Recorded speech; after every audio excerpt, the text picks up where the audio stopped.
Shalom. Tuhan baik, amin. Yang benar. Tuhan baik, amin. Kalau ada orang bawa benda tajam, bawa apa? Kalau ada orang bawa benda tajam, bawa apa? Bawa apa? Bawa benda tajam, ditusuk kita, itu baik atau jahat? Jawab dong. Kalau ada orang bawa benda tajam ditusuk kita, itu baik atau jahat? Itu baik atau jahat? Kalau Anda bilang jahat, Anda sulit mengerti Tuhan itu baik. Itu masalahnya. Kenapa kita bilang jahat? Orang nusuk kita, langsung kita bilang jahat karena sentrisnya diri kita. Banyak orang mendekati firman, sentrisnya diri dia. Makanya mayoritas orang Kristen di dunia ini, perhatikan baik-baik, mayoritas orang Kristen di dunia ini percaya kepada Yesus tidak menurut Yesus, tapi menurut diri dia. Ini serius. Makanya firman Tuhan berkata, banyak yang terpanggil, banyak yang terpanggil. Itu bobotnya gertakan atau pasti digenapi? Kok mingkem? Itu bobotnya gertakan atau pasti digenapi? Gemetar dong, karena itu pasti digenapi. Banyak yang terpanggil, banyak orang di gereja. Saya pelayan di mana-mana di kota-kota di Indonesia ini. Kota besar, kota kecil, desa. Bahkan kota-kota di mana di dunia ini. Mayoritas orang percaya kepada Yesus menurut dirinya. Ini serius. Kalau ada orang bawa benda tajam ditusuk kita karena merampok, itu jahat. Tapi tidak serta-merta orang bawa benda tajam ditusuk kita itu jahat. Kalau ada orang bawa benda tajam namanya dokter. Namanya apa? Anda maunya disuntik dengan jarum tajam atau tumpul? Tajam lah. Jangan pura-pura gak nyambung. Disuntik Anda, ditusuk Anda. Sakit gak? Jawab dong, sakit gak? Jawab dong, sakit gak? Begitu sakit Anda pegang bagian sakit, ada gak alasan Anda untuk maki-maki dokter? Ada gak alasan Anda untuk maki-maki dokter? Kalau Anda maki-maki, tambah penyakit Anda, gangguan jiwa. Malah Anda bilang apa sambil pegangin sakit? Terima kasih dok. Udah ditusuk ngomong apa? Terima kasih dok. Gak cukup terima kasih, buka dompet Anda, bayar dia. Katakan amin. Tepuk tangan. Halo. Jahat sekali orang menghampiri firman Tuhan supaya keinginannya dikabulkan. Itu jahat sekali. Jahat sekali menghampiri firman Tuhan supaya keinginannya dikabulkan. Halo. Hampirilah firman Tuhan supaya kehendak Tuhan kita tahu dan kita hidupi. Yang sepakat katakan amin. Hampirilah firman Tuhan supaya kita tahu kehendak Tuhan dan kita hidupi. Bukan kita dekati firman Tuhan supaya keinginan kita dikabulkan. No. Yuk kita buka Alkitab kita Lukas 11 ayat 27 sampai 28. Dua ayat. Lukas 11 ayat 27 sampai 28. Kalau sudah dapat, ini ayat yang sangat terkenal. Saya baca ayat 27, saudara baca ayat 28. Ini ayat yang sangat terkenal. Saking terkenalnya, banyak orang gak ngerti. Ini serius sekali. Di bawah judul perikop tentang apa Bapak Ibu Saudara? Apa judul perikopnya dalam Alkitab? Siapa yang berbahagia? Tahu gak berbahagia artinya apa? Siapa yang tahu nilai? Bahagia itu bicara nilai. Jamin gak orang cantik ganteng bahagia? Tidak. Jamin gak orang terkenal itu bahagia? Malah sepi sekali, banyak orang terkenal bunuh diri. Jamin gak orang kaya bahagia? Tidak dan tidak. Kekeliruan orang Kristen menganggap kaya terkenal itu bahagia. Ini bahagia. Saya baca ayat 27. Ketika Yesus masih berbicara. Saya ulangi, masih berbicara. Berserulah seorang perempuan dari antara orang banyak dan berkata kepadanya, berbahagialah ibu yang telah mengandung engkau dan susu yang telah menyusui engkau. Lanjut.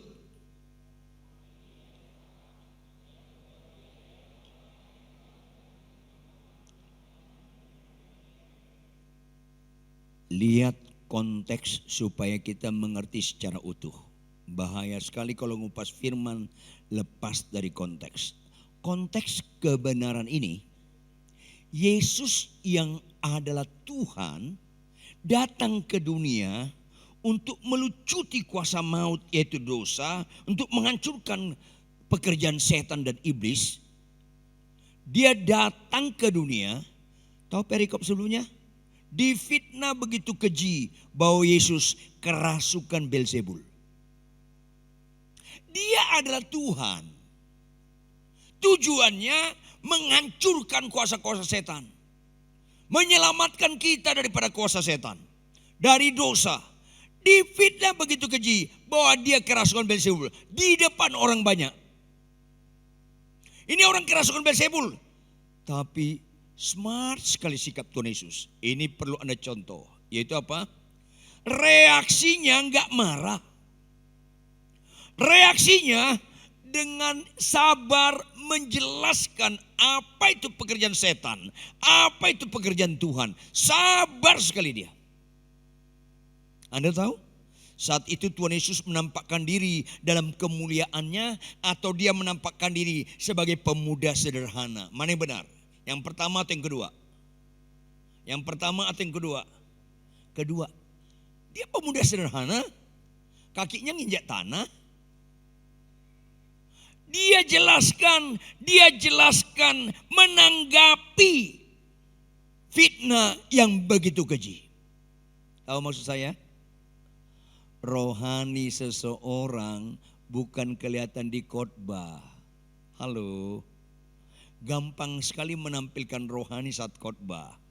Kan saya khotbah paling kuat 1 jam. Rohani seorang, jangan lihat waktu penyembahan. Orang pemarah, orang pembohong, kalau menyembah mukanya rohani semua loh. Percayalah anda. Termasuk yang lihat saya sekarang ini. Rohani seseorang di kelakuan. Ulangi di mana? Silakan anda khotbah, silakan anda penyembahan, silakan anda pelayan. Kalau kelakuan anda buruk, tetap anda enggak rohani. Kalau kelakuanmu buruk, tetap engkau tidak rohani. Makanya Tuhan bilang apa? Iman tanpa perbuatan, lanjut, mati. Khotbah tanpa perbuatan mati. Penyembahan, bahasa roh, mujizat tanpa perbuatan mati semua itu. Ini penting sekali. Maka kalau kita lihat di sini, perbuatan tingkat sulit. Apa itu? Perbuatan dari aksi yang jelek, reaksi bagus. Baca Alkitab tiap hari itu perbuatan. Khotbah itu perbuatan. Kemudian menyeberang jalan dengan bagus perbuatan. Ramah sama orang itu perbuatan. Tetapi di sini konteksnya reaksi. Ulangi apa? Lebih keras. Kekristenan harus disimpulkan di reaksi. Kalau Anda nggak sampai ke situ, Anda Kristen seperti Anda maksud, bukan seperti yang Tuhan maksud. Contoh reaksi, jika ditampar pipi kiri, reaksinya bagaimana? Mulai mingkem kan, ngelawan muka lo kan. Jika ditampar pipi kiri, reaksinya kasih pipi kanan. Jika kita dikutuki, berkati orang itu reaksi. Banyak orang khotbah gemetar-gemetar, pulang istrinya gemetar sama dia. Kan susah. Ada worship leader saya gembala jemaat di Jakarta. Ada worship leader saya menyembah gemetar-gemetar. Tuhan, ku mau menyenangkan. Oh, kalau mau memuji nama Tuhan bagus sekali. Itu kan aksi. Tapi suatu kali saya naik mobil, ketemu dia. Naik motor lawan arah, orang lain gemetar sama dia. Bapak, ibu, anak-anak muda, kau worship leader, kau singers, kau pemain musik, kau aktivis gereja. Apapun alasanmu, jangan lawan arah. Kalau khotbah begini jarang disambut. Amin, jarang. Tapi siapa yang punya Avanza? Tahun ini jadi Innova. Amin. Ya Tuhan, ampunilah mereka Tuhan. Karena mereka tidak tahu mengucapkan amin. Halo, apapun alasanmu, naik motor jangan lawan arah. Gak ada amin kan. Karena Anda niat pulang dari sini lawan arah juga kan. Susah. Ini penting sekali. Makanya perbedaan signifikan Kristen dengan kepercayaan lain direaksi. Saya ulangi, perbedaan signifikan Anda rohani atau tidak direaksi. Sekalipun kau bisa penyembahan, mimpin pujian, khotbah bagus, banyak mujizat, kalau reaksimu tetap jelek, tidak pernah kau rohani. Catat baik-baik. Kok ada khotbah bagus, banyak mujizat, jemaatnya banyak. Ketika istrinya maki-maki, dia maki balik. Halo, reaksi. Balaslah kejahatan dengan, mulai lemas kan ngomongnya. Karena nggak dilakukan kebaikan. Halo, kalau Anda mau lihat rohani saya, tinggal di rumah saya 6 bulan atau 1 tahun, lihat sehari-hari. Karena rohani itu bukan di mimbar. Di mimbar gampang sekali rohani. Di rumah. Makanya Anda pernah nonton sinetron Sidul? Si Sidul, anak Betawi asli. Lanjut. Kerjaannya. Itu aksi atau reaksi? Aksi. Karena reaksinya 0. Tapi jangan bikin dia sakit hati. Lanjut. Reaksi. Lihatlah Bapak, Ibu, saudara semua. Lihatlah pendeta-pendeta, worship leader, penyanyi. Semua lihat mereka ketika dimaki. Rohani enggak? Ketika dimaki. Rohani enggak? Ketika mengalami ketidaknyamanan. Reaksinya gimana? Makanya apapun agama di bumi ini, selain Kristen, apapun agama di bumi ini memfasilitasi ilmu bela diri. Teliti aja. Agama apapun memfasilitasi ilmu bela diri. Kristen gak boleh berlawanan. Apa itu? Sangkal diri. Kalau kalian gak terlatih sangkal diri, mana pernah kalian ikut Yesus dengan benar? Kalau Anda tidak terlatih sangkal diri, mana pernah Anda ikut Yesus seperti yang Yesus maksud? Ini masalahnya. Bersyukurlah Anda sebelum meninggal dengan khotbah hari ini. Supaya kalau tahun depan meninggal agak beres hidup Anda. Ayolah. Gak apa-apa kalau habis ini saya gak dunang lagi, gak apa-apa. Khotbahlah kebenaran, ini akhir zaman. Maka ketika Yesus punya reaksi begitu bagus, ketika lihat ayat 27 operator, ayat 27. Ketika Yesus masih berbicara. Kalau masih, sudah selesai atau belum? Belum. Kemudian berserulah seorang perempuan, bahasa Yunaninya perempuan dewasa. Berseru seorang ibu, berseru artinya teriak atau setengah suara. Kenapa dia teriak? Karena gak tahan lagi. Kok luar biasa anak muda ini? Gak tahan lagi dia. Maka dia teriak, dia omong apa depan orang ramai. Berbahagialah ibu yang telah mengandung engkau dan susu yang telah menyusui engkau. Pernah gak Anda berpikir kebahagiaan yang terbaik di dunia ini tanpa Yesus adalah kebahagiaan seorang ibu? Pernah gak Anda kritisi kebahagiaan yang paling unggul di bumi tanpa Yesus adalah kebahagiaan seorang ibu?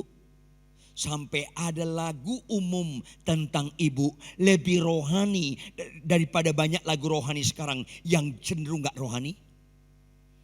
Kalau Anda kritisi banyak lagu rohani yang gak rohani sekarang ini. Termasuk tadi ada. Kalau Anda teliti, kalau Anda belajar tentang firman Tuhan bagaimana menaikkan pujian, penyembahan dan sebagainya. Banyak lagu rohani tapi gak rohani. Termasuk yang pengarang lagu saya pernah kasih tahu dia. Hati-hati lagu begini. Kenapa Amang? Karena dia orang Batak, panggil saya Bapak. Kenapa Amang? Ini kalimat pertama bagus, kalimat kedua menyedihkan. Apa itu Amang? Karya terbesar, lanjut, dalam hidupku pengorbananmu yang selamatkanku. Lanjut. Engkaulah harta. Dia bukan harta, kau yang harta. Siapa yang beli siapa? Kita kan dibeli Yesus, kita harta. Tahu nggak harta? Harta selamanya kita pakai atau kita dipakai harta? Jawab dong. Makanya seringkali kau pakai Yesus, tapi Yesus nggak mau pakai kau. Kau maunya Yesus taat kepada engkau. Udah disuruh Tuhan baca Alkitab tiap hari, lu malas. Disuruh balas kejahatan kebaikan, lu nggak mau. Kau nggak mau. Diperintahkan kasih istrimu, tunduk pada suami, kau tidak lakukan. Begitu kau naik pesawat ke Jakarta, balik kau suruh Tuhan, Tuhan aku mau ke Jakarta, Immanuel lindungi aku. Tuhan bilang apa? Iya bos. Karena Tuhan jadi objek sekarang. Tuhan jadi objek. Dia subjek, dia bukan harta. Akhirnya bobotnya apa? Yang ku dan Yesus engkau. Tuhan mana butuh kekaguman Anda. Kekaguman dengan ketaatan kan beda. 10 orang sakit kusta, jawab. 10 orang sakit kusta datang ke Tuhan Yesus, jawab. Berapa yang percaya Yesus sanggup menyembuhkan mereka? Yang keras 10, semuanya percaya Yesus sanggup menyembuhkan mereka. Berapa yang sembuh? Semua sembuh. Halo? Berapa yang kagum kepada Yesus? Semuanya kagum. Berapa belajar mentaatinya? 1. Saya suka nonton bola. Saya pernah nonton di San Siro Milan. Itu main bola, jago-jago sekali. Tapi kemana dia saya gak mau taat. Lionel Messi saya senang sekali. Kaki kirinya kayak tangan ngedribble bola itu bagus sekali. Saya kagum sama dia. Tapi kalau kalian suruh saya ikut dia gak mau. Kagum dengan taat beda. Akhirnya lagu itu gak gol.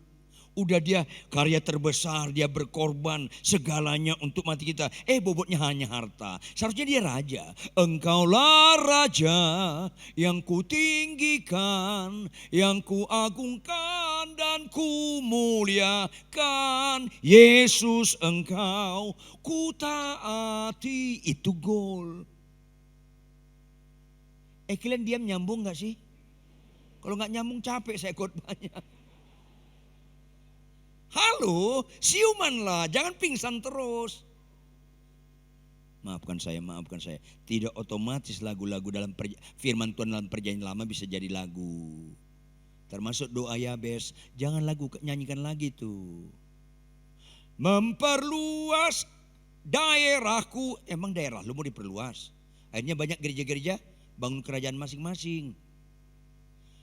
Kita memperluas kerajaan Tuhan. Berita firman gak pernah memperluas daerah kita. Akhirnya kata penutupnya lagu apa?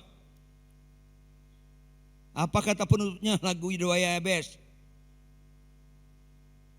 Gak tahu lagunya ya? Turut berduka cita. Kita gak mungkin sakit, kita dihindari penyakit. Mimpi kali Anda, gak mungkin kita gak sakit. Itu konteksnya perjanjian lama. Saya khotbah di Ambon. Kalau boleh jangan karang lagu ini waktu masa rusuh itu. Apa itu? Ku kalahkan musuh dan melompat tembok. Memang berantem aja kerja lo. Lompat tembok, pantas jemuran kami hilang. Jangan lagi dia nyanyikan itu. Lain konteksnya. Musuh kita kan bukan darah dan daging. Kalaupun kalian nyanyikan, terjemahkan dulu. Nanti jemaat latihan lompat tembok nanti. Halo, tidak serta-merta ayat firman perjanjian lama kalian buat lagu. Lebih aman yang perjanjian baru. Karena perjanjian lama membunuh orang juga boleh. Lain konteks. Maka fokus kita sekarang tidak memperluas daerahku. Memperluas nama Tuhan. Daerahku sempit gak ada masalah. Kan jauh lebih enak rumah RSSSSS daripada rumah besar kan. Tahu rumah RSSSS banyak S-nya. Rumah sangat sempit, selonjor saja sangat susah sekali. Banyak S-nya tuh. Ada jemaat saya ketika rumahnya rangkap kamar tidur, ruang tamu, ruang masak, rangkap itu. Berantem mereka tetap satu tempat tidur. Sekarang rumahnya besar, 5 kamarnya. Berantem, sekarang mereka pisah tidurnya. Emang lu kira banyak harta itu jawaban? Kagak. Ini penting. Jadi jangan minder Anda, rumah Anda sederhana. Jamin gak tempat tidur harga 300 juta nyenyak tidur Anda? Bisa gak orang tidurnya balik-balik dari bambu, lapis tikar usang, tidurnya nyenyak? Bisa gak? Bisa. Kenapa kita bergantung sama benda? Banyak orang Kristen, pendeta punya jam mahal. Aduh kenapa bingung saya. Pak Riton tahu gak jam saya harganya berapa? Gak tahu saya. Tebak dong. Gak tahu, saya gak pernah jual beli jam, gak tahu saya. Kok maksa sih? Dia sebut harganya, ini 2 miliar. Ya Tuhan, sekali-sekali bodoh boleh, tapi jangan terlalu sempurna bodohnya. Masa 2 miliar beli jam? Kan nilai itu bukan di harga, nilai itu di fungsi. Jam saya 1,5 juta, jam kau 2 miliar. Fungsinya sama. Boros sekali 2 miliar. Sebaiknya 1 miliar 900 sekian bisa kita bangun gereja 10 mewah loh. Jam 2 miliar. Istrinya tasnya 870 juta. Berliannya mahal sekali. Tapi nyanyi apa? Nyanyi apa? Ku tak membawa apapun juga. Oh kalau saya Tuhan langsung saya bilang petir sambarnya orang. Lu gak membawa, lu bawa, lu pamer-pamer dari tadi juga. Inilah kadang-kadang lucu-lucu sedih. Lucu-lucu campur sedih. Nyanyian dengan kelakuan gak nyambung. Nyambung gak sih? Nyambung lah. Orang Anda yang saya maksud juga. Kristen. Sampai saya tanya, jamin gak umur kau lebih panjang dari saya? Harga jam saya 1 juta, kau 2 miliar. Jamin gak lebih panjang umur kau? Maksudnya apa Pak Ridwan? Ya lebih pendek umurmu. Maksudnya apa Pak Ridwan? Ya perampok lebih mengincar kau dipotong loh. Kalau aku enggak. Kalau kawin potong. Norak Kristen ini. Kok penggunaan segitu gede? Beli mobil 6 miliar 2 bangkunya. Aduh Tuhan. 6 miliar itu 2. Kalau beli kendaraan 6 miliar beli 3 bus. Banyak bangkunya supaya berfungsi bagi banyak orang. Ini 2 bangkunya. Sedih. Kristen di sini disebut rohani. Kagak. Makanya Bapak Ibu, kasih seorang ibu itu di atas rata-rata banyak orang Kristen. Apa itu? Kasih ibu kepada beta, lanjut, tak terhingga. Wow, itu lagu rohani gak? Enggak, tapi bagus sekali. Lanjut apa? Hanya memberi, tak harap kembali, bagai sang surya. Tepuk tangan untuk ibu-ibu. Kenapa enggak kritisi kebenaran itu? Sampai sedih saya gereja-gereja punya standar moral yang sangat jelek. Apa itu? Berikanlah persembahan. Nanti kalau 1260 kali 400. Itu kan ngawur. Kasih ibu hanya memberi tak harap kembali. Tulus. Ini kasih persembahan. Nanti kalau 1260 kali 400. Kalau kasih 1 juta dapat 60 juta. Lu ngapain sih? Pembodohan masif nih. Saya pernah tegur rentenir. Tahu rentenir enggak? Membungkakan uang. Pinjam 1 juta, kembali 1.400.000. Bunganya 40%. Jahat loh. Kata Amsal ini membunuh orang pelan-pelan. Jahat loh. Kasih 1 juta, kembali 1.400.000. Jahat. Kalau ada rentenir sini, buka telinga Anda. Jahat itu. Ini kasih persembahan 1 juta, kembali 60 juta. 6.000%. Kesurupan loh. Halo, jangan ucapkan itu di gereja. Karena di gereja yang benar adalah kita memberi bukan supaya diberi. Catat baik-baik. Kita memberi bukan supaya diberi. Kita memberi karena telah diberi. Ojo diwalik nggih. Monggo pro konco. Jangan terbaliklah. Kita memberi bukan supaya diberi. Saya khotbah, lu gak kasih persembahan gak terganggu saya. Karena melayani itu bukan bicara apa yang kuterima. Melayani itu apa yang kuberikan buat jemaat ini Tuhan. Yang terbaik kuberikan. Melayani itu apa yang kuberikan. Terserah Anda kasih atau enggak. Bukan urusan saya itu. Makanya saya bisa khotbah di gereja kecil. Gereja di mana saya keluarkan duit. Saya bisa khotbah di Los Angeles. Saya khotbah di Shanghai. Bisa khotbah di tempat yang kecil. Karena ukuran saya bukan apa yang saya dapatkan. Tapi apa yang saya berikan? Itu pelayan. Katakan amin. Kayaknya menderita muka Anda ini. Sampai ada pendeta bilang, Pak Rituan saya enggak setuju Pak Rituan. Jadwal Bapak kami batalin. Kenapa? Kan ada hukum tabur tuai. Maksudnya apa? Kita memberi nanti Tuhan balas. Ngawur kamu. Loh, kenapa ngawur? Yang duluan memberi siapa? Lu atau Tuhan? Kau atau Tuhan lebih dahulu? Kan Tuhan lebih dahulu. Kalau tabur tuai, mati kita semua. Nanti Tuhan balik, aku sudah mati untuk kau. Kok belum mati-mati untuk aku? Habis kita mati loh. Jangan tabur tuai sama Tuhan. Inilah percaya kepada Tuhan menurut diri dia. Halo, jangan tabur tuai sama Tuhan. Yang sepakat katakan amin. Ini penting. Maka di tengah-tengah ini momentum Tuhan berkata apa? Tampilkan operator ayat 28. Ayat 28. Tahu Anda kata penghubungnya kata apa? Kata apa? Tetapi. Tahu fungsi tetapi? Fungsi tetapi menghubungkan dua kalimat yang berlawanan yang membuat kalimat pertama batal. Bapak itu ganteng loh, tetapi baik. Cocok nggak? Enggak. Itu dan. Karena ganteng dengan baik positif sama positif, bukan tetapi dan. Kalau tetapi positif negatif. Bapak itu ganteng loh, positif enggak? Tetapi melambai. Serem tuh. Gantengnya batal. Gantengnya batal. Itu tetapi. Jangan pura-pura gak nyambung lah. Ibu itu cantik loh, tetapi maling. Cantiknya batal. Artinya Tuhan bilang, Bu, ini lebih bagus lagi. Ini yang benar. Apa itu? Benar. Kebahagiaan seorang ibu itu unggul. Tapi setelah aku ada, yang benar apa? Tetapi ya Yesus berkata, yang berbahagia ialah mereka yang mendengarkan firman Allah dan yang apa memeliharanya? Memeliharanya direpresentatifkan dua kata kerja. Apa itu? Merenungkannya siang dan malam dan melakukannya. Itu yang berbahagia. Tampilkan operator Yosua 1 ayat 8.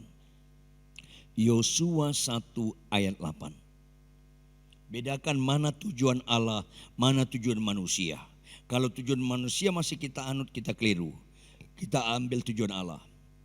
Pertama, janganlah engkau lupa memperkatakan kitab Taurat ini. Memperkatakan artinya karena zaman Yosua nggak ada Alkitab masing-masing, bapak-bapak yang ke gereja, maka setiap firman Tuhan sampaikanlah oleh imam-imam kepala. Setelah itu bagian penutup, Yosua, jangan lupa kau memperkatakan firman ini kepada istrimu, kepada anakmu, ketika kau berduduk, ketika kau berbaring, ketika kau dalam perjalanan. Jangan lupa. Jangan, kalau artinya larangan. Alkitab kurang kerjaan melarang yang gak serius. Saudara hari ini tanggal berapa? Tanggal 29. Siapa 29 hari tahun baru masih malas baca Alkitab? Anda akan kejebak percaya kepada Yesus menurut Anda. Absolutely. Siapa Anda malas baca Alkitab? Anda memang main-main ikut Yesus. Halo. Tahu nggak Anda kenapa orang Kristen seringkali percaya kepada Yesus menurut dirinya? Karena yang serius menurut Tuhan belum serius menurut kita. Yang bernilai di mata Tuhan belum bernilai bagi kita. Catat baik-baik. Kalau Anda sakit kanker itu nggak serius di mata Tuhan. Kalau Anda malas baca Alkitab itu serius di mata Tuhan. Kalau Anda sakit kanker nggak pernah Tuhan sebut gagal. Kalau Anda malas baca Alkitab, Anda gagal. Kalau Anda menikah 20 tahun, 25 tahun, Anda gak punya anak, gak pernah Tuhan bilang gagal. Kalau kau malas baca Alkitab, kau gagal. Ini masalahnya. Kok minder kau gak punya anak? Minder dong kau gak baca Alkitab. Ini masalahnya. Merubah konsep nilai orang itu gak gampang. Jujur, mana orang Kristen sulit terlambat, ke bandara atau ke gereja? Jawab dong, jangan ada dusta di antara kita. Yang terlambat tolong tersinggung, berarti belum mati rasa. Kenapa sulit terlambat ke bandara? Ujung-ujungnya kan duit. Pak Pendeta terlambat pesawat, angus tiketnya, kan duit. Kalau terlambat ke gereja, udah lewat kolektenya, kan duit. Kristen. Ketawa Anda kok ada unsur tangisan ya? Susah memang ngajarin kebenaran. Bapak-bapak lihat saya. Mana bapak-bapak lebih sabar? Sama istrinya atau sama istri orang? Kristen. Kan bukan di khotbah orang rohani. Bukan di penyembahan, di kelakuan. Ini penting sekali. Lihat Yosua 1:8. Gak boleh lupa baca firman. Itu konteksnya. Lanjut. Tetapi renungkanlah itu siang dan malam. Supaya kita jadi pelaku. Bertindak hati-hati sesuai dengan segala yang tertulis di dalamnya. Sebab dengan demikian perjalananmu akan berhasil dan engkau akan beruntung. Bagaimana gak bahagia? Halo. Semua orang Kristen harus jadi pendeta enggak? Kenapa enggak? Karena itu bukan nilai. Yang enggak berlaku bagi semua orang jangan buat nilai. Jangan buat penentu. Semua orang Kristen menyanyi harus tepuk tangan enggak? Enggak. Sedih loh. Saya kenal baik ada orang dari luar. Kakinya buntung, tangannya buntung. Gak pernah tepuk tangan deh. Gak ada Alkitab berkata siapa gak tepuk tangan masuk ke neraka. Gak ada. Halo. Semua orang percaya harus bisa bernubuat gak? Enggak. Jangan Anda kalau bisa bernubuat merasa lebih rohani. Karena itu tidak menentukan. Jangan Anda gak bisa bernubuat, Anda merasa gak rohani. Karena itu tidak menentukan. Semua orang percaya harus bahasa roh gak? Enggak. Jangan ada di antara Anda anti bahasa roh. Kalau Anda anti bahasa roh, Anda sesat. Tapi sekaligus jangan utamakan bahasa roh. Karena itu tidak menentukan. Semua orang percaya harus pelaku firman gak? Halo? Itu menentukan. Kau gak pernah menang Indonesia Idol, gak gagal di mata Tuhan. Kau gak pernah jadi gembala jemaatmu 10.000, gak gagal di mata Tuhan. Kau gembala, kau pengacara, kau presiden sekalipun. Kalau kau gak pelaku firman Tuhan, kau gagal. Ayo dong, miliki pikiran Kristus lah. Saya ngomong sama pengacara-pengacara terkenal termasuk yang banyak-banyak cincinnya apa. Saya bilang kau banyak cincin enggak, Tuhan bilang berhasil. Enggak, kalau kau enggak pelaku firman kau gagal. Kalau enggak percaya kau, matilah nanti malam tanya Tuhan Yesus. Pasti benar kata Tuhan. Puji Tuhan kalau bisa bangkit lagi. Halo, lihatlah mana yang benar menurut Tuhan. Berhasil di mata Tuhan adalah kalau kita pelaku firman. Nanti perjalanan kita berhasil dan beruntung itu bonus. Berhasil itu pelaku firman. Karena dari awal Tuhan mengendaki Adam dan Hawa pelaku firman. Adam dan Hawa semua buah pohon taman ini jangan kau makan buahnya. Semua pohon di taman ini boleh kau makan buahnya. Yang satu itu jangan kau makan buahnya. Kan fokusnya bukan buahnya. Anda kurang kerjaan kalau meliti buahnya. Apalagi kau sebut nama buahnya itu buah kuldi, buah simalakama, itu kurang kerjaan. Apakah itu apel atau sawo masa bodoh? Kan perintahnya, kau taat atau enggak? Kalau kau enggak taat kau mati. Kalau kau taat itu statement hidupmu berbobot mengakui aku Tuhan. Hanya ketaatan orang berbobot menyembah dia. Hanya ketaatan orang berbobot mengaku dia Tuhan dan Raja. Hanya ketaatan. Selain itu enggak ada statement hidup kita berbobot mengakui dia Tuhan. Ini penting. Makanya Bapak Ibu perhatikan baik-baik. Di dunia ini ada 3 jenis bahagia. Ulangi, ada berapa jenis? Yang keras. Pertama, kebahagiaan hina, bodoh dan bobrok. Kebahagiaan hina, bodoh dan bobrok. Tidak sedikit orang Kristen masih melakukan kebahagiaan hina, bodoh dan bobrok. Kedua, kebahagiaan umum. Ulangi, apa yang kedua? Mayoritas orang Kristen, bahkan pendeta-pendeta di dunia ini meletakkan kebahagiaan sifatnya umum. Ngapain Immanuel, Allah menyertai kita, kebahagiaan standar dunia umum. Yang terakhir, kebahagiaan sejati. Apa yang terakhir? Kebahagiaan sejati. Makin sedikit orang suka kebahagiaan sejati, yaitu pelaku firman. Mulai dari yang pertama, kebahagiaan hina, bodoh dan bobrok. Apa itu? Yang paling serius dalam hidup ini Bapak Ibu Saudara, dosa. Lihatlah serius tidak serius satu masalah dari akibatnya satu. Yang kedua, dari siapa yang turun tangan mengatasi masalah. Wajar orang bilang lebih serius kanker daripada bisul. Karena akibatnya kanker bisa mati, bisul kagak. Karena apa? Yang turun tangan mengatasi masalah. Kanker minimal 2 dokter spesialis. Kalau bisul saya arahkan Anda, gak usah ke dokter, tantangin tuh bisul.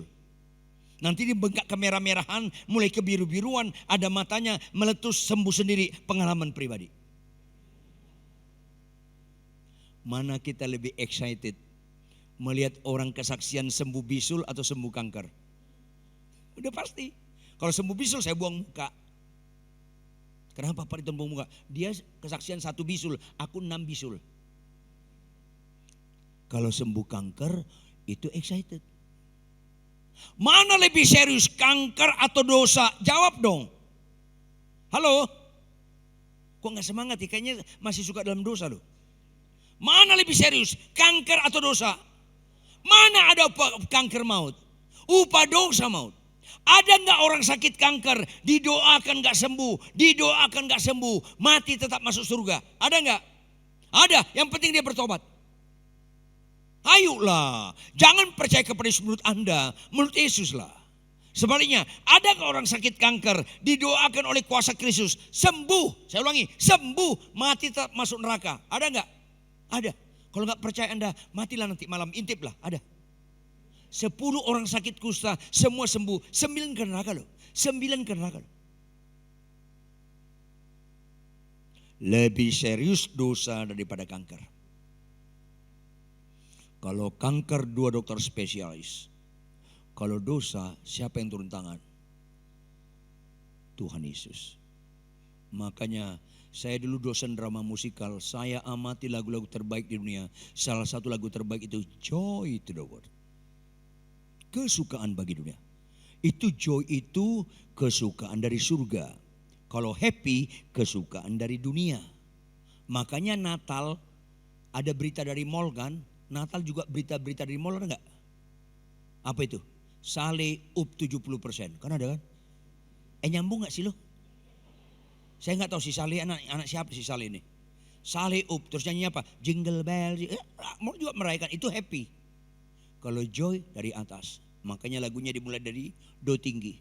Do si la sol fa mi re do turun. Ketika dunia mengalami joy, dunia dia angkat ke do tinggi. Jadilah kepada kami di bumi seperti di surga. Doa Bapa kami. Sola la si do. Bagus sekali gitu.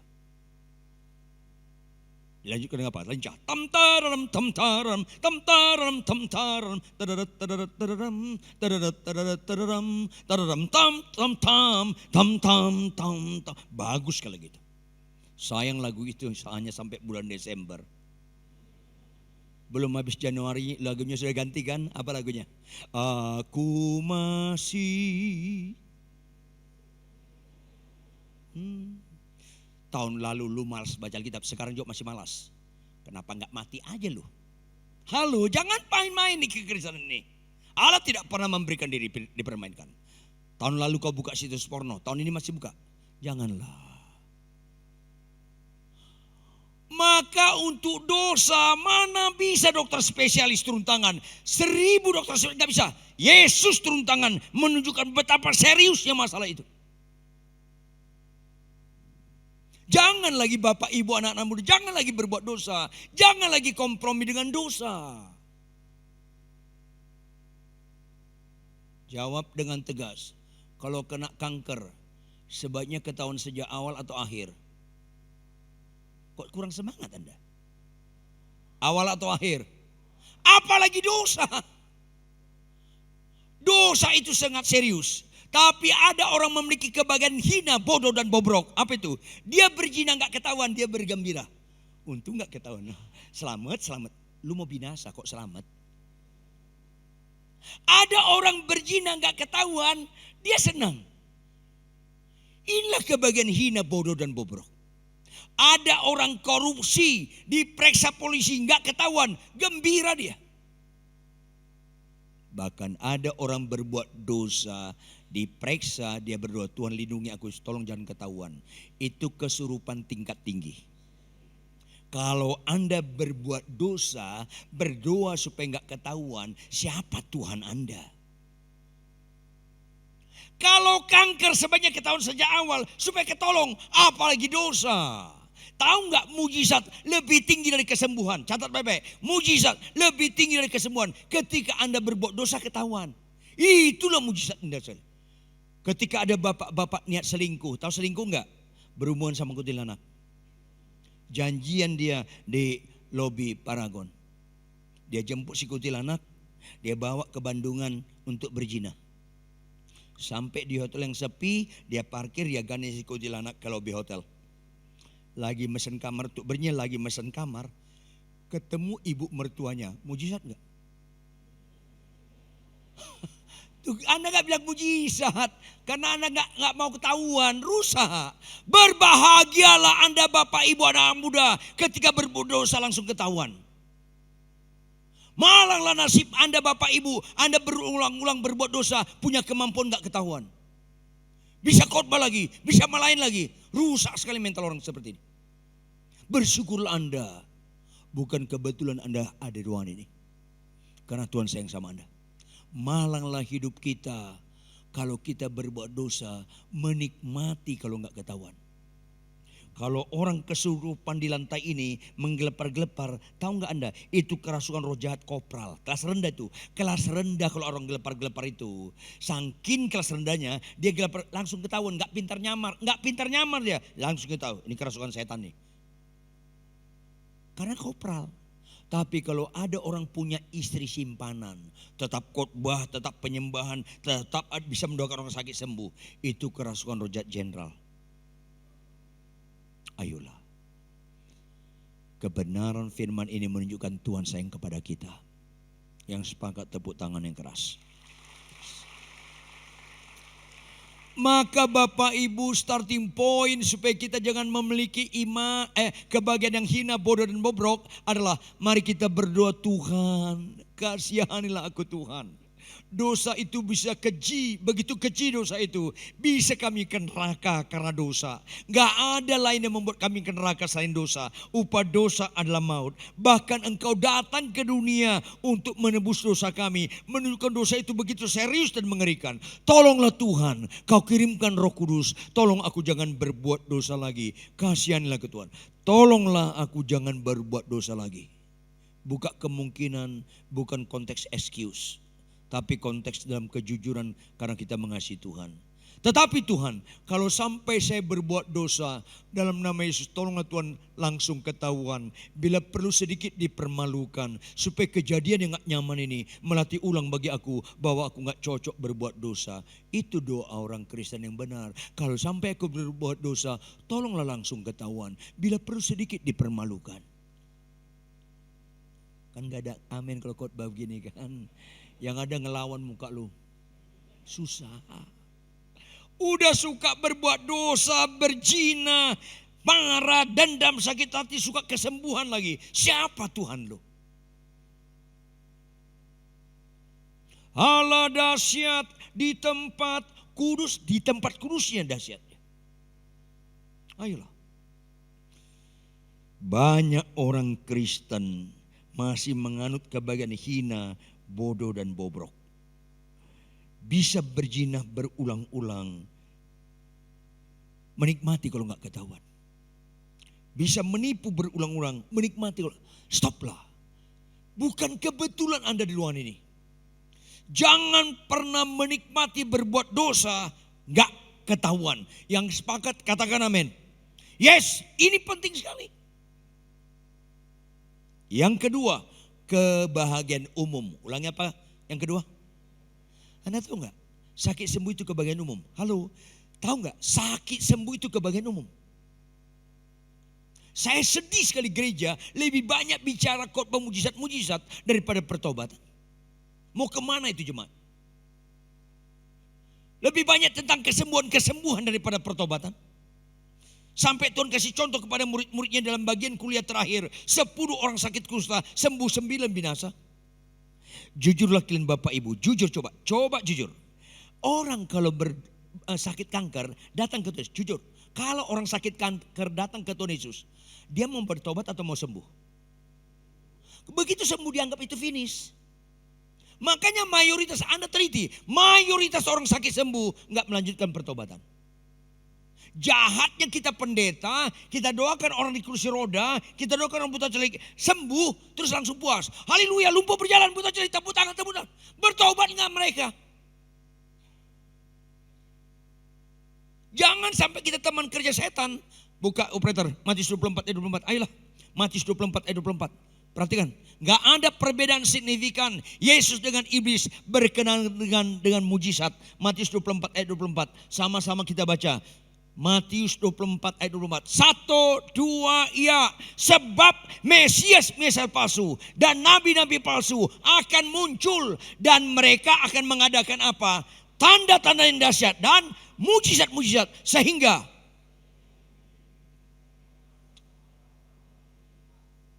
dan sekarang ini sedang terjadi. Sekarang ini sedang terjadi.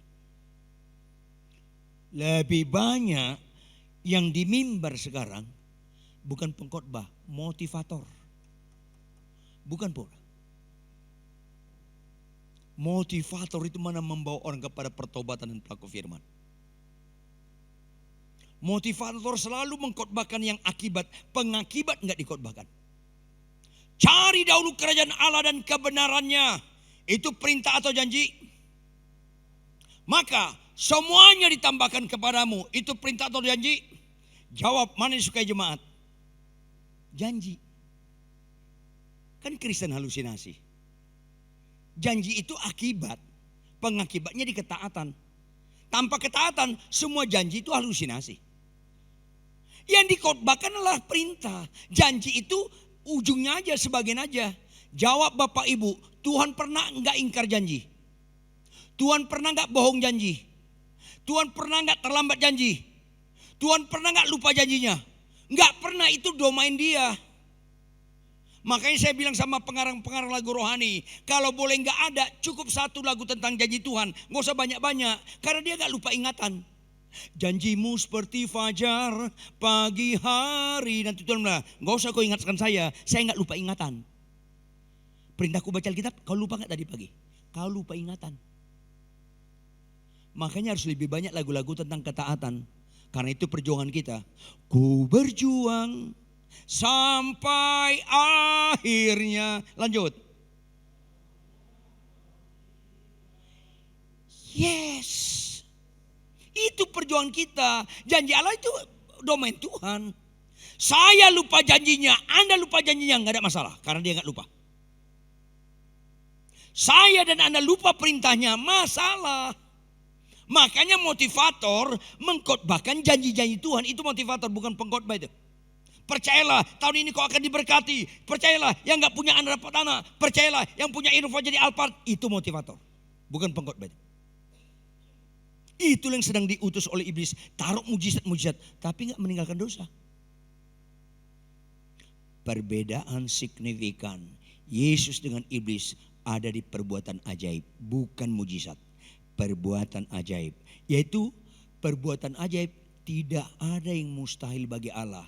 Jangan gunakan tidak ada yang mustahil bagi Allah untuk kesembuhan. Karena iblis pun bisa menyembuhkan. Tidak ada yang mustahil bagi Allah. Itu yang gak bisa lakukan iblis, gak bisa lakukan siapapun kecuali Allah. Apa itu? Pertama, bertobat. Ulangi, pertama apa? Lebih keras apa? Mana pernah produk iblis bertobat? Makanya Alkitab berkata, jika satu orang saja bertobat, seisi surga bersorak-sorai. Kalau kau sakit sembuh, kau yang sukacita, Tuhan belum. Tuhan tidak pernah meletakkan sukacitanya di kesembuhan. Catat baik-baik.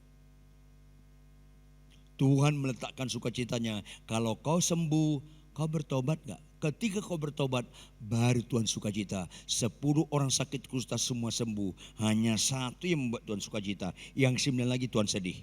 Sampai Tuhan bertanya dalam pertanyaan retoris kepada murid-muridnya. Petrus dan kawan-kawan, bukankah semuanya tersembuh? Ngangguk-ngangguk tuh muridnya. Kemana yang 9 lagi? Kata kemana bukan Tuhan gak tahu. Artinya supaya kau tahu, kesembuhan bukan ciri utama ajaranku.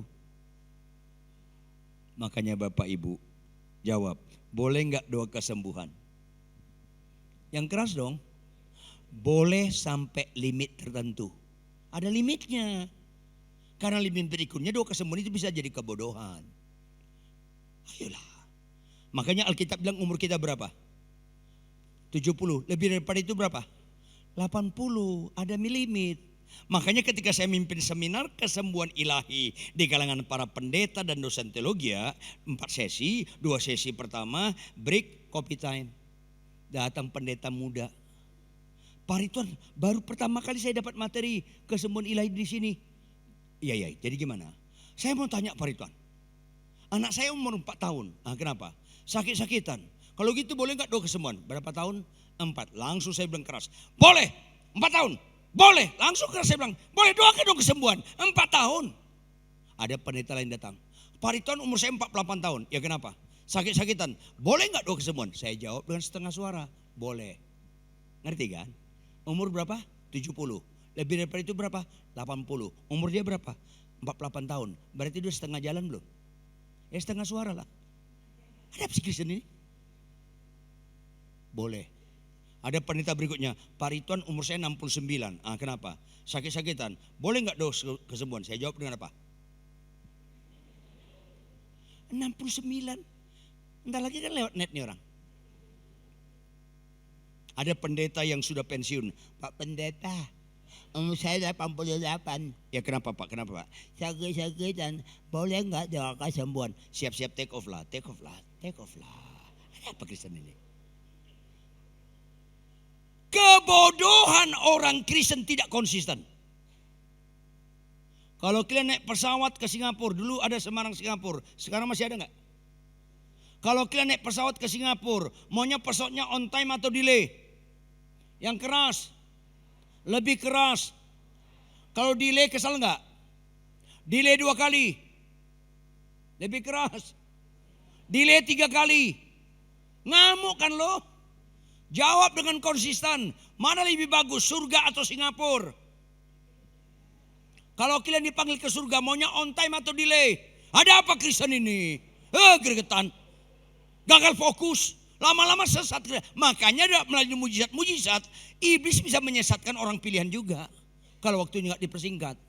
Termasuk anak buah iblis terkecil. Ponari namanya di Surabaya. Kasih batu sembuh. Orang Kristen pun banyak. Pendeta pun datang. Karena kesembuhan dianggap nilai. Padahal kesembuhan itu kebahagiaan umum. Jawab, orang Kristen sembuh bahagia gak? Agama lain sembuh bahagia gak? Penjahat sembuh bahagia enggak?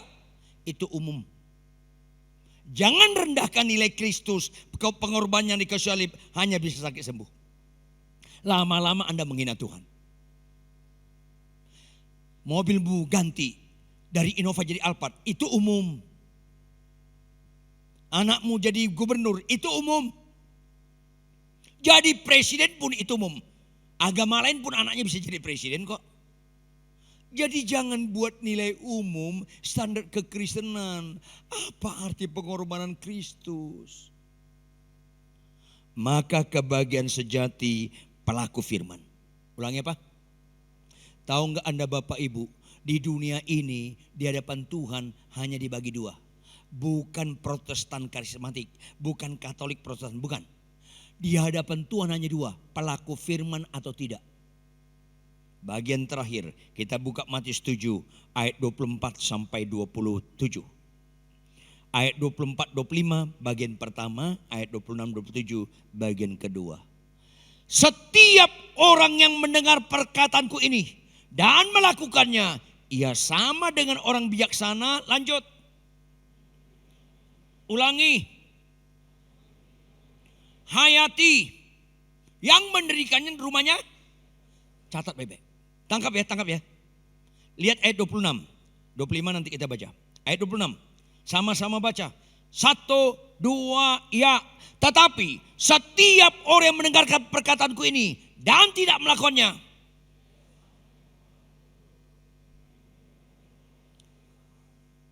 Jangan lagi kalian bagi Kristen itu karismatik atau Protestan. Protestan atau enggak. Gerejanya tepuk tangan atau tidak? Tidak. Karena itu bukan pembagian signifikan. Pembagian signifikan akhirnya pelaku atau tidak. Ini Alkitab. Pelaku atau tidak.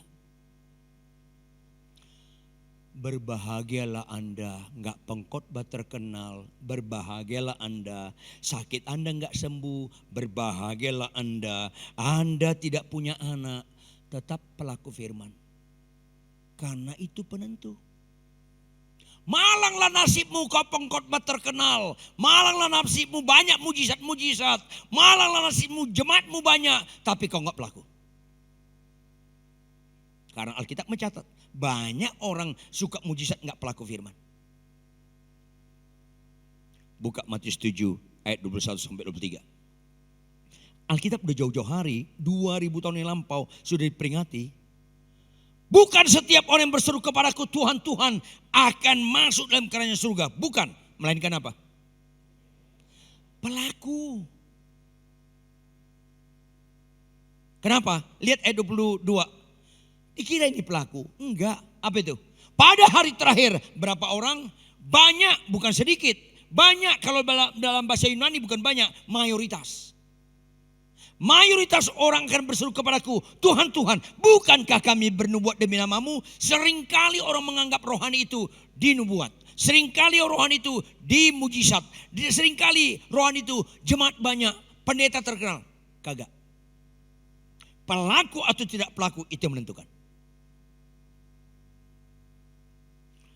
Mengusir setan demi namamu, melakukan banyak mujizat demi namamu juga. Sama-sama baca ayat 23. Sama-sama baca ayat 23. 1, 2, ya.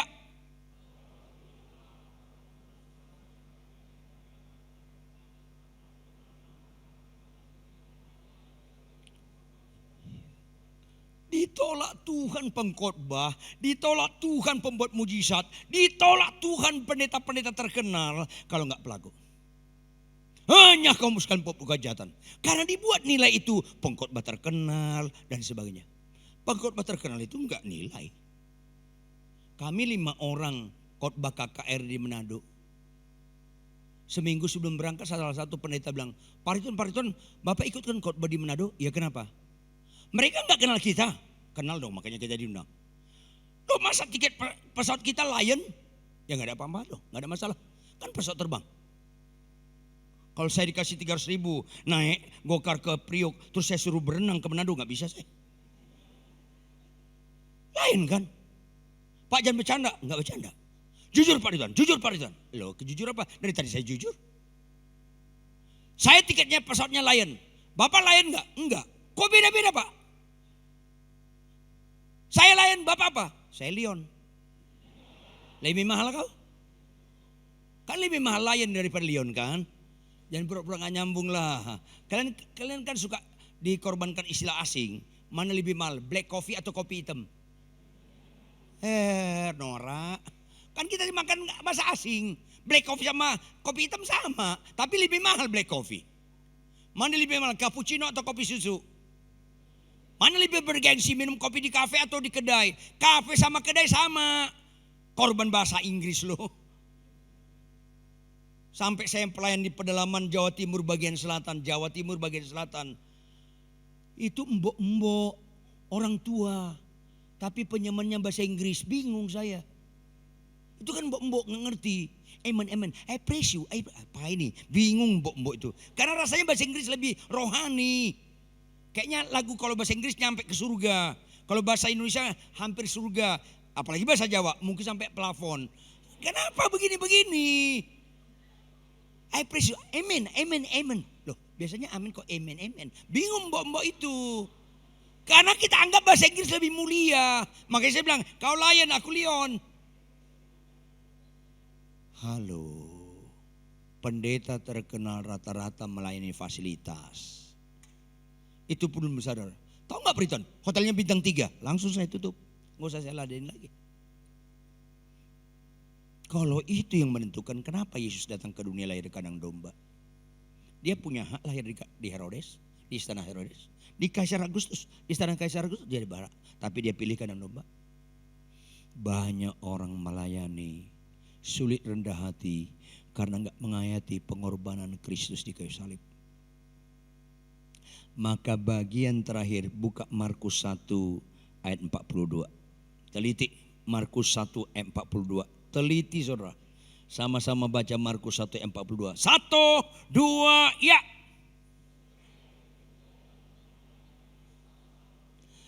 Catat dong baik-baik. Jangan lupa. Kekanak-kanakan orang Kristen fokusnya apa? Lenyaplah penyakit kusta itu. Itulah kekanak-kanakan. Harus diperhatikan keterangan waktunya. Kata apa representatif keterangan waktu di sini? Yang keras, keterangan waktu di sini kata apa? Lebih keras. Jawab, Tuhan perlu tahunan atau seketika membuat lumpuh berjalan. Tuhan perlu tahunan atau seketika membuat Lazarus bangkit. Tuhan perlu tahunan atau seketika membuat laut terbelah. Tahu apa yang Tuhan sampaikan di balik ini? Hai umatku, ini mujizat gampang. Gampang sekali. Gak sulit-sulit, langsung seketika. Hai umatku, semua mujizat seketika dari Tuhan itu mujizat terendah. Ayolah, tuntaslah mental dukun kita. Hai umatku, semua mujizat seketika gak ada unsur kegagalannya. Catat. Jangan lupa sampai mati. Gak ada unsur kegagalannya. Jawab, Lazarus mati didoakan bangkit gak? Bangkit gak? Perlu tahunan atau seketika? Mati lagi gak? Iya gak kekal. Yang seketika mati lagi. Makanya ada ibu-ibu bilang sama saya, puji Tuhan Pak Pendeta Ridwan, 5 tahun lalu Bapak doakan saya di rumah sakit Darmais, saya kanker parah, Tuhan menyembuhkan aku. Saya bilang, puji Tuhan. Kapan periksa terakhir? 6 bulan lalu Pak Pendeta, saya sudah bersih dari kanker. Apa saya bilang? Puji Tuhan ibu sudah sembuh, tapi jangan lupa ibu ya, ibu tetap bisa mati lagi. Kasih tahu. Halo? Mana pernah kesembuhan membatalkan kematian? Kesembuhan hanya bobotnya apa? Delay. Bukan batal. Siumanlah. Maka peringatin orang-orang yang sakit sembuh. Kau tetap mati lagi. Kaget dia. Loh kok gitu Pak Pendeta? Bukan kok gitu. Memang gitu. Jadi gimana Pak Pendeta? Jangan berbuat dosa lagi. Supaya jangan terjadi lebih buruk kepada engkau. Itu kebenaran. Supaya jangan kita menggenapi yang banyak. Bukan yang sedikit. Banyak yang terpanggil, sedikit yang terpilih. Halo, Tuhan perlu tahunan atau seketika membuat laut terbelah. Setelah lewat orang Israel, setelah lewat orang Israel, tetap terbelah atau gabung lagi. Karena seketika itu sementara. Catat dong baik-baik. Ibu-ibu lihat saya. Pelaku firman. Ulangi ibu-ibu apa? Lebih keras. Ada enggak perintah Tuhan ibu-ibu untuk kau lakukan? Hai istri, tanduklah suamimu. Ada enggak? Itu seketika. Nggak usah diajarin pun lu tanduk kan. Ada ibu-ibu masih tanduk suami. Masih lihat saya itu. Nah, itu. Tanduk itu seketika. Jawab ibu-ibu. Hai istri, tunduklah pada suamimu. Ada enggak ibu firman Tuhan seperti itu? Yang keras. Istri tunduk pada suami itu proses seketika atau tahunan? Gak semangat kan lu? Gak semangat jawabnya kan? Kristen. Mana bisa seketika untuk jadi pelaku firman? Maka pelaku firman membangun rumah di atas batu. Satu tiang rumah dari beberapa tiang untuk jadi rumah. Satu tiang perlu 3-4 hari zaman Yesus. Karena gak ada alat canggih. Gak bisa seketika mendengar firman Tuhan tapi gak pelaku. Itu seketika membangun rumah di atas pasir. Tinggal tancap-tancap. Satu tiang rumah dibangun di atas batu. Satu tiang dibangun 3-4 hari. Rumah di atas pasir udah puluhan terjadi. Seketika. Jawab. Mana lebih gampang panen? Jagung atau jati? Yang keras. Jati berapa lama? Jati berapa lama? 3 bulan. Jagung berapa lama? 3 bulan. Jagung 3 bulan. Tahu gak jati berapa lama? Saya dulu pernah melayani beberapa lama di Jepara. Ada pengusaha almarhum Pak Harun. Itu termasuk terkenal besar sekali usahanya dulu. Pak Harun cari jati yang bagus gimana? Apa dia bilang? Pak Pendeta jangan cari Jati di tanah yang subur. Oh iya, kenapa? Jati yang subur itu Jawa Barat Pak Pendeta. Jati yang subur ditanam cepat gedenya. Kepadatan kayunya kurang solid. Kandungan airnya terlalu banyak. Nanti proses pengeringan bengkok. Proses pengering bengkok dia. Makanya Bapak Ibu jangan terlalu subur. Kandungan airnya terlalu banyak. Nanti proses pengeringan bengkok loh. Jadi gimana Pak Harun? Cari jati di tanah kurang subur. Biasanya di antara Jawa Tengah, Jawa Timur, bagian selatan. Hujannya tipis. Pilih bibit unggul. Itu tumbuhnya lambat. Tapi kepadatan kayunya solid. Kalau ada cabangnya Pak, dipotong-dipotong. Gak bisa dipelajari di perguruan tinggi yang terhebat pun gak bisa. Harus di lapangan. Kalau salah itu bisa hama masuk. Ruwet. Supaya apa Pak Harun? Supaya dia tetap lurus. Wow. Terus minimal 30 tahun Pak Pendeta katanya. 30 tahun maksudnya apa? Minimal pohon itu 30 tahun. Baru kita gali tanah melingkar batangnya. Untuk apa? Cari akarnya. Potong, matikan dia. 30 tahun ke atas. Matikan dia. Wow. Setelah mati baru kita panen. Belum Pak Pendeta. Lu jadi gimana? Setelah dia kita potong mati, biarkan di situ dia 2-3 tahun. Alamak. Tapi Pak Pendeta, satu batang jati seperti ini kita jual ke Bramanda di Jerman. Satu batang udah murah 1 miliar. Satu batang 1 miliar. Jawab dong, mana lebih mahal jati atau jagung? Pulanglah dari tempat ini. Jangan lagi menganut kebahagiaan sejagung. Anutlah kebahagiaan. Nggak tahu loh. Waras loh. Kebahagiaan sejati. Mana lebih mahal jati atau jagung? Jawab dong, mana lebih mahal jati atau jagung? Mana lebih mahal istri atau suami dengan jagung? Mana lebih mahal pasangan kita atau jati? Pasangan kita, jati perlu 30 tahun ke atas. Kalau menikah jangan niat-niat buka cabang loh, jangan. Jangan cerai. Biarpun konflik makin hebat, tetap bilang aku mau Kristen sejati. Aku mau kebahagiaan sejati. Jangan mau cerai. Supaya kita tetap pelaku firman Tuhan, tidak tergantung kelakuan orang. Karena kita Kristen reaksi. Sekalipun istriku cerewet sampai mati, aku tetap mengasihi dia. Bukankah begini Kristen sejati? Tapi banyak orang mengajarkan apa? Bapak 25 tahun menikah, istrimu tetap cerewet, beriman. Biarpun 25 tahun dia tetap cerewet, selama kalian menikah 25 tahun dia tetap cerewet, menyusahkan Bapak. Percayalah, tahun ke-26 dia bertobat, dia gak cerewet lagi. Tahun 26 perkawinan, dia gak cerewet lagi. Itu bukan iman.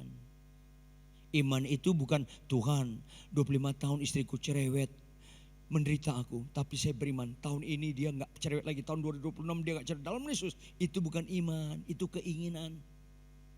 Beriman gini, Tuhan Yesus, 25 tahun aku menikah, istriku tetap cerewet-cerewet, menderita aku. Tapi saya beriman, sekalipun dia cerewet sampai mati, aku tetap setia mengasihi dia. Itu iman. Karena itu, kenapa banyak yang terpanggil sedikit yang terpilih? Karena rata-rata orang Kristen masih menganut kebahagiaan hina, bodoh dan bobrok. Bukan kebetulan kalian ada di sini. Bukan kalian kebetulan ada di sini. Makanya Bapak Ibu jangan nikmati berbuat dosa gak ketahuan. Jangan nikmati berzina gak ketahuan kau nikmati. Korupsi. Jangan, stop. Berdoalah, tolong aku kalau berbuat dosa langsung ketahuan. Bila perlu sedikit dipermalukan supaya kejadian yang gak nyaman ini melatih ulang aku yang dablek ini bahwa aku gak cocok dengan dosa. Itu Kristen. Yang sepakat katakan amin. Yang kedua, pelan tapi pasti. Tinggalkan kebahagiaan umum. Sakit sembuh. Jangan lagi terfokus. Kalau umur 80, kejarlah fokus. Tapi kan penderitaan setelahnya. Kan termasuk jahat Anda kalau mbah Anda umur 95 ulang tahun. Anda nyanyi panjang umurnya. Ya menderita lah dia. Udah 95 sih, panjang umur. Jangan nyanyi itu lagi. Walaupun saya gak setuju kau nyanyi di telinganya. Pendek umur, jangan juga. Saya gak setuju juga. Jangan nyanyi itu. Nanti langsung stroke dia. Jangan nyanyi panjang umur, jangan nyanyi pendek umur. Berdoa saja Tuhan siapkan dia untuk take off. Udah gitu aja. Hidup untuk Kristus, mati adalah keuntungan. Kenapa takut mati? Maka mulai kita pulang di tempat ini, kita menganut kebahagiaan sejati. Yang sepakat tepuk tangan yang keras.